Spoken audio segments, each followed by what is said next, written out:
வணக்கம் நேயர்களே. இங்க எப்பயுமே கல்யாணத்துல போனேன்னாலே ஒரு காரக்கறி இருக்கும், அதோட ஒரு பருப்பு சிலியல் பண்ணுவாங்க. இந்த பருப்பு சிலியலை குறைஞ்ச ஆயில வச்சு அவ்வளவு சுவையா எப்படி பண்ணலாம் அப்படின்றத செய்து காட்டுறேன் உங்களுக்கு. மேலும் இந்த பருப்பு சிலியலுக்கான பருப்பை எப்படி நான் வேக வச்சு பக்குவமா எப்படி செய்யறேன்றதும் நீங்க இந்த வீடியோல பார்க்கலாம்.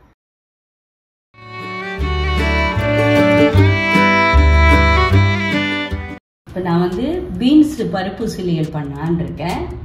இதுக்கு நான் என்ன பண்ணேன்னா, ஒரு கரண்டி துவரம்பருப்பு, ஒரு கரண்டி கடலைப்பருப்பு சரிக்கு சரியாக எடுத்து ரெண்டுத்தையும் ஒரு அரை மணி நேரம் ஊற வச்சு, இதோட ஒரு 3 வரமிளகா, 3 இல்லைன்னா 4 காரத்துக்கு தகுந்த மாதிரி போட்டு ஒரு அரை மணி நேரம் ஊற வச்சுட்டு இதை நல்லா கெட்டியாக அரைச்சி வச்சுருக்கேன். இதை நான் இட்லி பானையில் வேக வச்சு ஆயில் லெஸ்ஸாக பண்ண போகிறேன். இது ஜென்ரலாக பருப்பு பண்ணும்போது இதை அப்படியே எண்ணெயில் போட்டு வதக்கினா நிறைய எண்ணெயை போடுவோம். அதுக்கு பதிலாக வேக வச்சு பண்ணோம்னா ஆயிலும் கம்மியாக இருக்கும், உடம்புக்கு ரொம்ப சத்தாக இருக்கும். இப்போ இதை நம்ம மிக்சியில் அரைக்கும் போது உப்பு போட்டுக்கணுமா? ஆமாம், பருப்பு சிலியலுக்கு தேவையான அளவு உப்பை இதில் பண்ண நல்ல வேலை ஞாபகம் பண்ணேன். இதில் பருப்பு சிலியலுக்கு தேவையான உப்பை போட்டு அரைச்சி வச்சிடணும். காயை வேக வைக்கும் போதும் காயில் கொஞ்சமாக உப்பு போட்டால் போதும், இனிமேல் அதில் உப்பு சேர்க்க வேண்டாம். இதை இட்லி பானையில் அப்படியே வேக வைக்கணும். இட்லி தட்டில் இப்போ எண்ணெயை தடவிட்டேன், ஒட்டாத வரணும். இந்த மாதிரி இது பண்ணிட்டு வேக வைக்கலாம். இது ஒரு 7 to 8 மினிட்ஸ் வெந்தாலே போகிறோம்.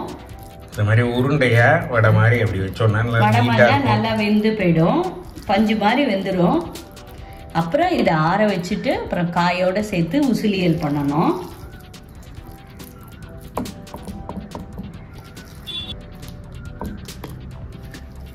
இதுவும் 4 பேருக்கு பண்ற குவான்டிட்டி தான் பண்றேன். கொஞ்சம் ஜாஸ்தி வேணும்னா அது கூட பருப்புகளை சேர்த்துக்கலாம். பட் ஆனால் ரெண்டுமே சரிக்கு சரி இருந்துன்னு வச்சுக்கோங்களேன், நல்லா மெத்துன்னு நல்லா இருக்கும். இது நம்ம அப்படியே இட்லி பானையில் ஒரு 7லேருந்து 8 நிமிஷம் வச்சுட்டா போதும், நல்லா வெந்துடும். இதை வேக வைக்க போகிறோம். வேக வச்ச பிறகு எப்படி இருக்குன்னு பார்ப்போம். நண்பர்களே, நான் ஒன்று சொல்ல மறந்துட்டேன். அதாவது இந்த அரைச்ச விழுதோட 1 ஸ்பூன் பெருங்காயப்பொடி போட்டு கலந்து இந்த மாதிரி வடை தட்டி வைங்க. ஏன்னா பருப்பு கேஸு, அதில் இந்த பெருங்காயம் சேர்த்தோம்னா ரொம்ப நல்லா இருக்கும். அதுதான், வேற ஒன்றும் இல்லை. பெருங்காயத்தூள் இதோட சேர்த்துட்டு இந்த மாதிரி வடை மாதிரி தட்டி வேக வைக்க போறோம். இட்லி பானையில் 7 to 8 மினிட்ஸ் வேக வைக்கிறேன். மூடி போட்டு மூடிடலாம் இல்லையா? அதோட மூடியை போட்டு மூடி வெந்த அப்புறம் பார்ப்போம். பீன்ஸ் பருப்பு சிலியலுக்கு தேவையான பீன்ஸை நம்ம வாங்கிக்கிறோம். கிட்டத்தட்ட இது ஒரு 200 கிராம் இருக்கும். அதை என்ன பண்ண போகிறோம்? அதை நம்ம அடுப்பில் ஓப்பனாக வேக விட போகிறோம். அது ஒரு 5 to 10 மினிட்ஸ்க்குள்ளே வெந்து போயிடும். அதில் 1 ஸ்பூன் உப்பு போட்டே வேக வச்சுருங்க, ஏன்னா அந்த காயில் உப்பு சேர்ந்து இருக்கும்.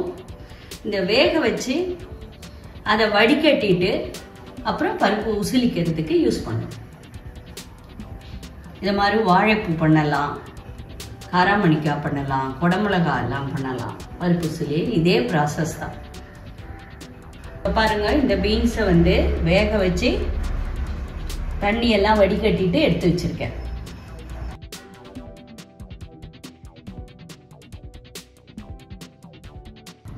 இந்த அரைச்சி வச்ச விழுது வடை மாதிரி தட்டினது நல்லா வெந்து போயிடுத்து.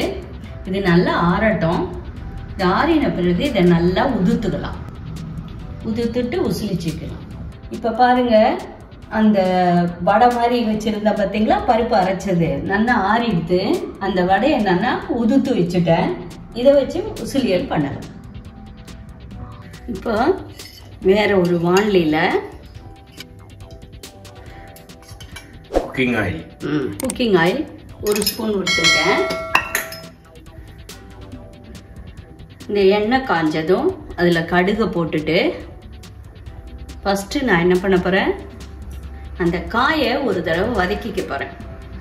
ஏன் அந்த காயை வதக்குறேன்னா, அதில் இன்னும் கொஞ்சம் ஏதாவது ஈரம் இருந்தால் கூட அதில் இல்லை போட்டால் ட்ரை ஆகிடும். அதான் இதில் டெக்னிக்கு. அப்புறமா இந்த உதுத்து வத்த உசிலியில் போட்டு நல்லா உசிலிச்சு வதக்கிட்டே இருந்தோம்னா நல்லா உதிரி உதிரியாக இருக்கும். ஆற ஆற நல்லா உதிர்ந்து போயிடும். கடுகு போட்டுக்கணுமா? ஆமாம், இந்த ஒரே ஒரு ஸ்பூன் போடுறோம். இந்த கடுகை போட்டு முதல்ல இந்த கடுகு வெடிச்சுன்னு வருது. இப்போ என்ன பண்ணோம், இந்த காயை கையால் கொஞ்சோண்டு புழிஞ்சிக்கணும். ஏன்னா ரிமைனிங் வாட்டர் இருந்தாலும் அது வந்துடும். கையால் எடுத்து புழிஞ்சோம்னா இந்த வாட்டர் வெளில வரும்.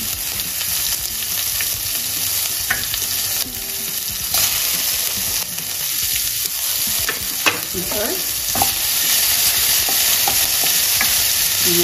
பார்த்தீங்களா, இதுலேயே இந்த சொயின்னு சவுண்டு வருது பார்த்தீங்களா, அந்த வாட்டர் லெவல் இருக்கிறதுனால சத்தம் வருது.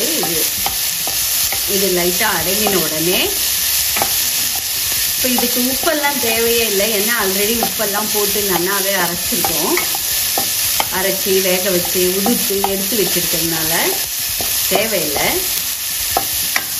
இந்த காயிலையும் துளியோண்டு உப்பு சேர்த்துருக்கிறதுனால இந்த உப்பு சத்து அதுலேயும் இறங்கிருக்கு.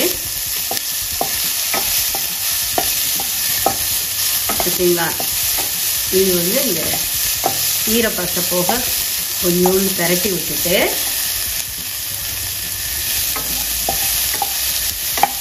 ஏன் அப்படி பண்ணுறோன்னா, ஈரமாக இருந்ததுன்னா இது நல்லா வேக வச்சு உதுதாக இருக்கிறது பார்த்தா என்னமோ மாவு மாதிரி சேர்ந்தா மாதிரி இருக்கும்.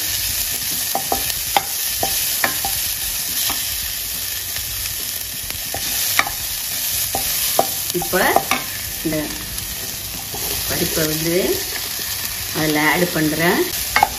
சரிங்களா, எப்படி நல்லா உதிரி உதிரா நல்லா ஒன்று சேர்ந்துன்னு வருது.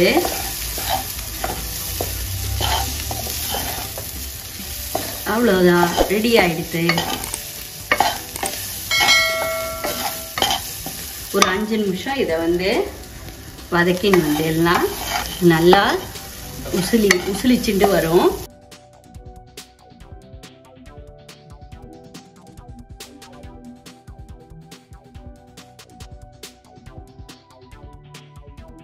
இப்போ பாருங்க நேயர்களே, சுவையான பருப்பு உசிலியல் ரெடி ஆயிடுது.